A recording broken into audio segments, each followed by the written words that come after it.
Hello guys, good evening. Andito kami ngayon sa Dubai. Naghahanap ng customer at naghahanap ng partition. Diyos ko, maghapon naghahanap para makabenta at makahanap ng kahit bed space ng ang hirap. Sobrang init pa guys. Tingnan niyo yung ano ko, yung pura ko. Yung mascara ko nagkalat-kalat na. Tingnan mo. Ang hirap talaga.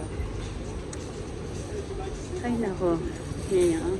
Sobrang init. Ayan. Diba? Daming tao. Super init pa.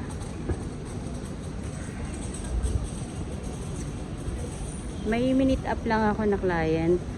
Nag-proceed. Nag-apply ng credit card. So, medyo sumablay. Kaya, eto. Wait lang ako ng 5 minutes. Tapos, babalik na ako uli ng Sharjah. Magbabiyahe na naman ako. Ganito talaga. Hanggang 12 o'clock tayo ng gabi. Kumbaga sa, mag-start ng alas 8 ng gabi. Alas 8 ng umaga. Then, hanggang 12 ng gabi.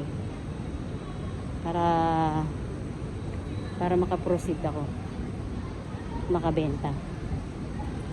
Diba? Ang init. Oh my gosh. Ang init sobra. Yung climate yata dito, 42 degrees. Kaya sobrang init.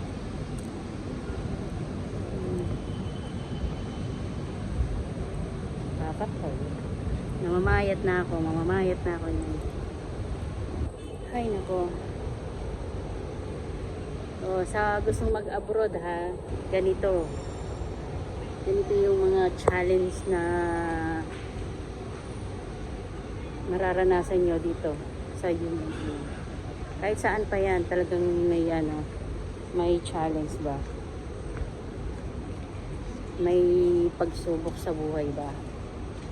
Kumbaga dadaan ka pa sa butas ng karayom bago yung tagumpay. So ito pagsubok to.